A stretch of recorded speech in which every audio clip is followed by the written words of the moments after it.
Hi, this is Steve. I want to talk about my top 10 horror movies tonight. Um, I didn't put anything from like the 21st century, classic, the modern day horror. I didn't put those so much in mine, but I really like those movies, like Hereditary and The Conjuring and Quiet Place. I think the Quiet Place is the only one I actually own on Blu-ray, but the rest I've seen in theater where I've streamed.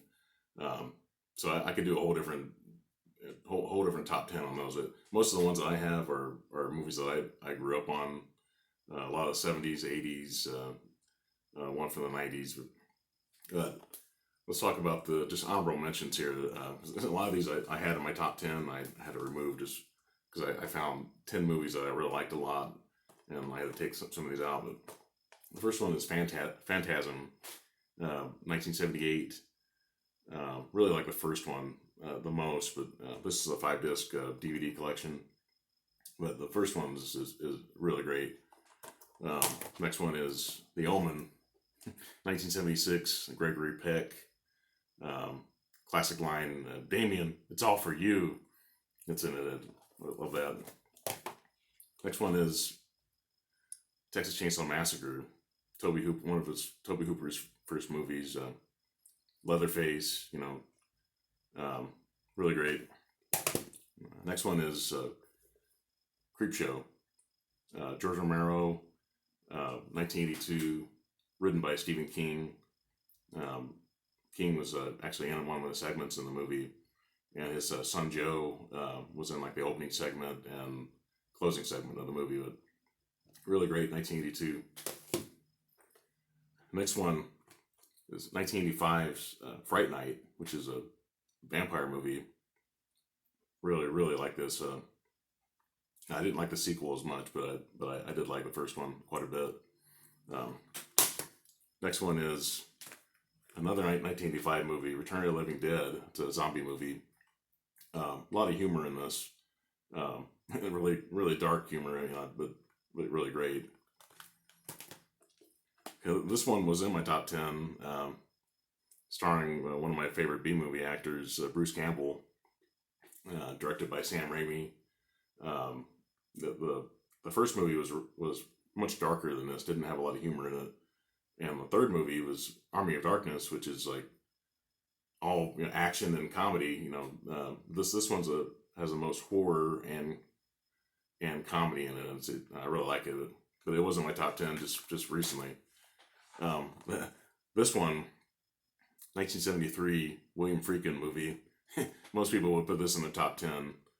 Um, I really love this movie, but it really doesn't take off until Father Merrin gets to the McNeil's apartment, which is like almost an hour into the movie. That's when it really takes off. The Exorcist really, it's a foundational kind of horror movie. Um, Most exorcism movies are based on this. Now we would get right to the point just because of the the groundwork that the Exorcist put in. I think at the time people probably were much more skeptical, and maybe William Friedkin felt like he really needed to convince people that she was really possessed, that Reagan was possessed, and that exorcism was actually needed. But now you would have to get right to the point now, in a horror movie about exorcism, just because of this, kind of lay the groundwork for you.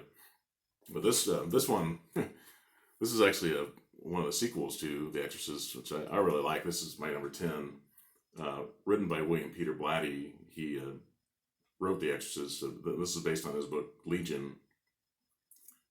George C. Scott, Brad Dourif.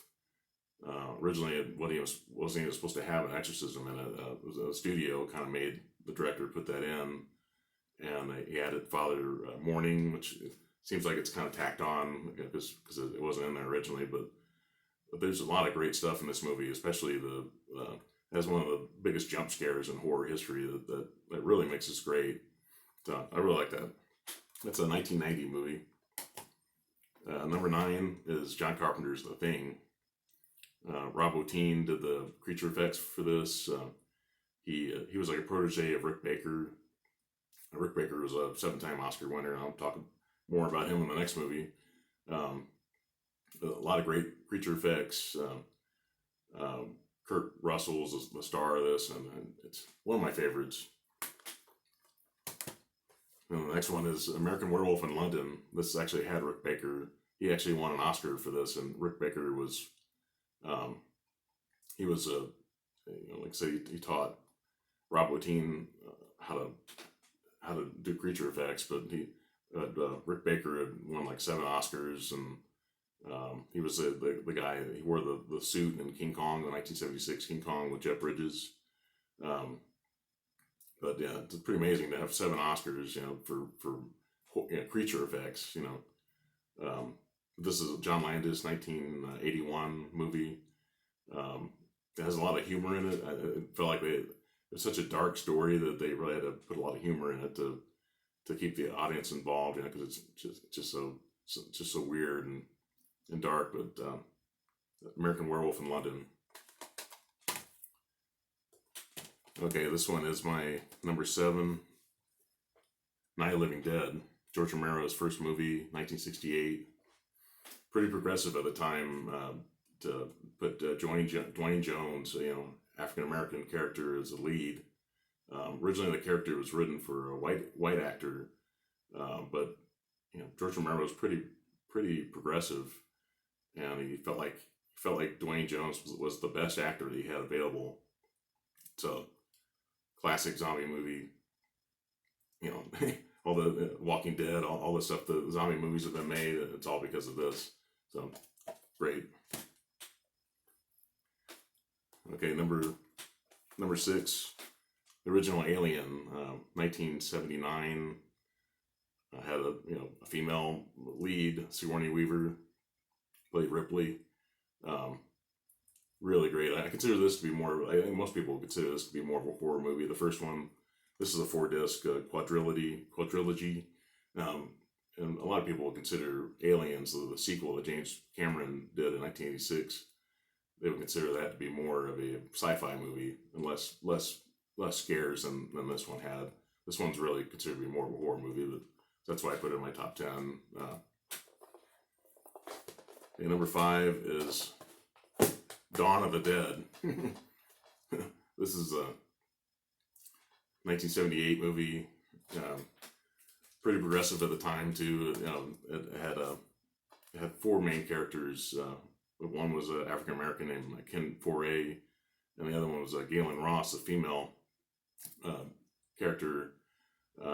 Both of them were from Indianapolis, and at that time, shopping malls looked like that when I was a kid. They didn't have like the pretty wide open as compared to now when you have kiosks everywhere, vendors all up and down the middle of the mall. That wasn't as common back then. It was much more open. It's strange to look at a mall that looks that way, that long ago, but it was filmed in near Pittsburgh, so classic movie though. They did Zack Snyder actually did a remake of this, 2004. That probably, maybe I might consider that to be a 21st century horror movie, even though it's a pretty good remake compared to this, but it's more modernized. Shopping malls look more like what they do now. That's a great movie though. Number 4 is 1982's Poltergeist. Directed by, it's credited to Tobe Hooper, but a lot of people feel like it's more Steven Spielberg that may have done. He was an executive producer, and they feel like he did probably more of the directing in this than Tobe Hooper. But Spielberg was working on E.T. at the time, or it may have been in post production at the time, where they may have been working on both at the same time. But it really has a lot of Steven Spielberg's directing style in it, and that's why a lot of people feel like he did a lot of the directing. Number 3 is The Shining, which is 1980 Stanley Kubrick movie written by Stephen King. Jack Nicholson is the lead here. Great movie. I think that Stephen King feels like he didn't like some of the things that Stanley Kubrick did to this. He thought that Stanley Kubrick made it more of a kind of artsy. But I really like the Stephen King wrote Doctor Sleep, which is he said he kind of put elements of The Shining in there, but I think I don't know, maybe he's kind of softened his stance on that now, but he just didn't like at the time what Stanley Kubrick did to his story. But this is still a great horror movie though. Okay, number 2, if anybody saw my top 10 favorite movies, I would know probably what number 2 is. It's Halloween. John Carpenter's 1978 movie. Michael Myers, went on to make a franchise. But John Carpenter only directed the first one. After that he did a lot of the writing and did the music for a lot of the other movies. But and he produced the 2018 movie. But great though. This is one of the classic slashers, with Leatherface and Freddy Krueger and Jason. And he said he kind of accidentally made the slasher genre, even though Leatherface was before this. But after this, that's when studios started cranking out slasher movies after that, in the 80s. But really love this one. And number 1, most people would know what this is. It's my top 10 favorite movies of all time. This is my number 2, but after Star Wars, original Star Wars trilogy. It's Jaws, 1975 movie. Steven Spielberg directed. We all love that cast. Robert Shaw and Richard Dreyfuss and Roy Scheider. Really great. I've talked about this a lot, and so don't really have to say a lot about it, but love Jaws. Jaws started the summer blockbuster craze that Star Wars, beat the box office records that this movie set in 1975. But really great. And I want to mention that I finally finished my book. Anybody that saw my video when I did the tour of my house, I talked about how I started this book. It's based on Bruce Campbell. If Chins Could Kill, Confessions of the B-Movie Actor. I actually started this in November 2019, and actually read 3 other books after starting this one. So finally got it done. It's a told in first person narrative, so kind of slow, but a lot of interesting information just based on movies and TV shows that he worked on all that during that time. But I'm glad I finally got this done. So it's great. So please put some comments in.